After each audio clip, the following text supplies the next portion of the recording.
I have to ask. What's up? Michael Jordan, the basketball player. Okay. Michael B. Jordan, the actor. That's how you kick right? this off? All right, let's do this. Well, you know, I mean, I know you're named after your father, Yep. Michael A. Jordan. Yep. But when your name is your brand, what made you decide to keep it when you became an actor? I mean, I'm not going to change who I am for anybody. You know, Michael B. Jordan. I got a little alteration. The B stands for Bakari. It's a Swahili of noble promise, and I try to live up to that. And I think people's names are very important. You know, it kind of, you know, it's how you present yourself. You know, it's how you gotta, you know, it's your representation. And I mean, I'm my father's son. I'm not going to change that. So I had to leave it the way it was. Well, you know, I read in an interview that you recently did where you talked about a lack of diversity for roles for black actors. 100%. And, you know, even Viola Davis said, you know, when she was nominated for an Oscar for The Maid, I mean, for the help for playing a maid, she said, well, you know, Hattie McDaniel won an Oscar 60 years ago for playing a maid, and still the same situation. Yeah. So I was just wondering, what were your initial thoughts when you were offered Fruitvale Station? My initial thoughts, that wasn't where my mind went at all. Honestly, you know, I remember when it happened. You know, I remember being, you know, at home on the computer, on Facebook, and somebody, you know, putting the video up on my wall and watching it, probably a little bit more than I should have. But just trying to find, you know,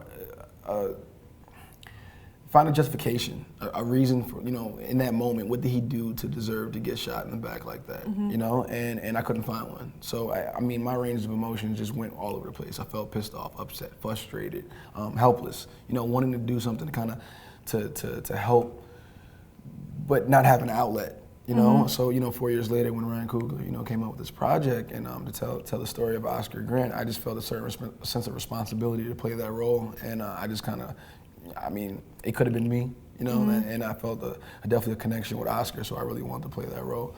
But as far as like the lack of diversity in roles, you know, this is like based on a true story. This is a person's life, you know. It's not a fictional character. That's a stereotype, you know. This is a human being, and I feel like it's a story that needs to be told. Well, one of the things I liked about it was your portrayal was so real. Thank you. You know, I mean, and one of the fascinating things, which is rare for a Hollywood film, is that Oscar isn't always sympathetic. Fair enough. So I think, how did you go with balancing like a complex, accurate portrayal of Oscar Grant while still wanting him to be, the star of a movie, you know, something the audiences did sympathize with? Well, you know, I think it's about being human, you know, and I think, you know, humans are flawed, you know, and so we wanted to have as true, you know, portrayal of Oscar, flaws and all, you know, the good, the bad, and the ugly. I just feel like, you know, sometimes, you know, when there's an officer-involved shooting, you know, a person's character gets polarized. You know, I feel like, you know, either he gets painted as this saint, you know, this perfect person, or he gets, you know, depicted as this monster, this animal, this demon, or whatnot. And, you know, we wanted to give Oscar some of his humanity back. You know, we wanted to tell the story of Oscar Grant to the people that knew him the best. You know, he's always getting judged. He got judged off a small sliver of his life. You know, at 22 years old, how much do you really know? Yeah. You know, that's his age when you're supposed to make mistakes and experiment and learn from those mistakes and move forward and then, you know, grow into the man that you want to be. He didn't have the opportunity to do that. So we wanted to really just give him a piece of his humanity back by showing him flaws and all, you know, and show that his life meant something to his family. Well, I love that. Speaking of his family, how did they feel about the portrayal? I mean, I think they loved it. I think it's definitely helping in the healing process, you know. I feel like it's, you know, at Sundance during the Q&A, you know, his aunt stood up and said, you know, Mike, I want to thank you because there's certain parts of the movie that I couldn't tell the difference between my nephew and myself, and that was one of the biggest compliments ever. It was like a huge weight off my sholdder because, you know, one day his daughter is going to see this movie. You know? I was going to ask about that because their relationship is so touching. See, I'm helping you out. Yeah, I love it. We're on the same wavelength, right? Well, his daughter the relationship is so touching, and there's, you know, it's a powerful ending of the film with something featuring her. Definitely. So she hasn't seen it? No. I know Sophina hasn't seen it. She probably won't. It's too hard. It's too early. She's too young right now. I think it would be too much for her to watch right now. You know, what they decide to let her see it, you know, they can't keep it from her forever. And she decides to watch it when she gets older. You know, she's 9 right now. So, you know, it's unfortunate that, you know, for the women in this film that has to pick up the pieces. Yeah. You know, like, a daughter doesn't have a father anymore. You know, I think Sophina is just as much as a victim as, you know, as Oscar. You know, she has to pick up the pieces and it's I get it's messed up it's even a tough thinking about situation. it is. Well, it is. Speaking of the positive aspect is how the film is doing so well. Yes, it is. Really well received. Out of Sundance, major bidding war. Harvey Weinstein wins. Yeah, right? I mean, he usually wins. Right? Harvey usually wins. He usually wins at every level, Yeah. and so he has a fabulous track record of taking small independent films and making them go big. Yes. So you guys are just starting, but how is it working with Harvey and the Weinstein Company? I mean, it's been amazing, honestly. They're extremely hardworking. They know what they're doing. They don't really get invested in something if they don't feel a connection with it, or if they don't feel like it's something special. So that's a huge compliment.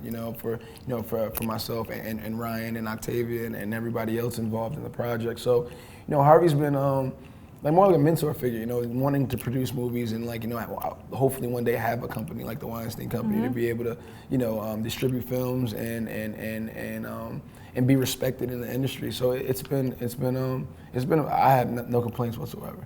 Well, also, I think this is a fabulous film, but I think sometimes it's hard to watch because it's so sad. Well, sometimes the truth is hard. Yeah. Well, why do you hope audiences go to see it, and what do you hope they take away?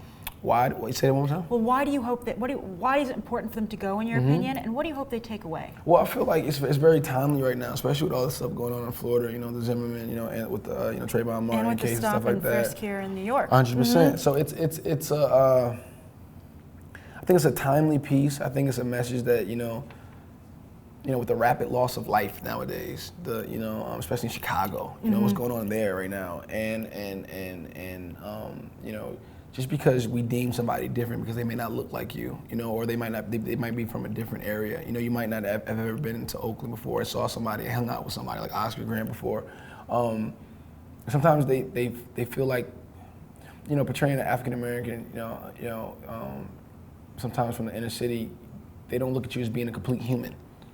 So I think, humanizing Oscar and showing, a man, on his day-to-day. If I could wake up in the morning with you and go out throughout the day with your day-to-day routine and whatnot, and at the end of the day, I could probably get a pretty good idea of who you are as a person and your character. I could walk a mile in somebody's shoes before you judge them, and that's what we really wanted to kind of show with Oscar, is like really judge a person by who they are and what they do when nobody's looking. And what do I hope they take away from it?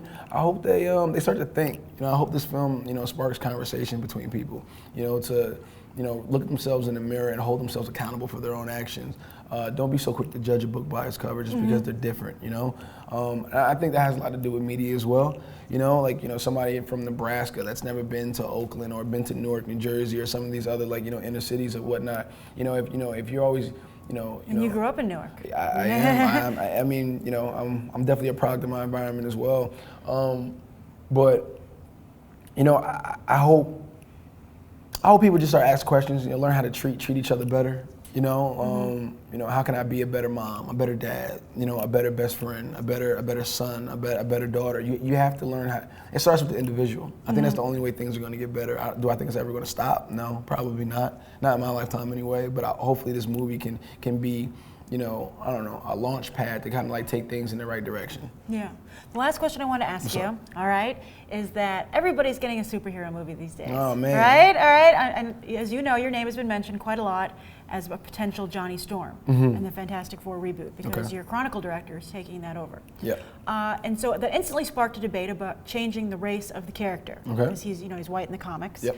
How would you potentially feel about being at the center of that debate, from the time of being cast to the movie's release? That would be like 2 years. Okay. What do you think? Well, I guess my thought, as an actor, do you want to take that step? What's that responsibility? Responsibility, yeah. Or would you prefer to take a role like, say, Cyborg or something like that, who you're voicing, where that's not an issue. It's not a hot button issue. You can just focus on the character. Yeah. I mean, I'm not a person really. My name is Michael Jordan. I don't really shy away from pressure, but I feel like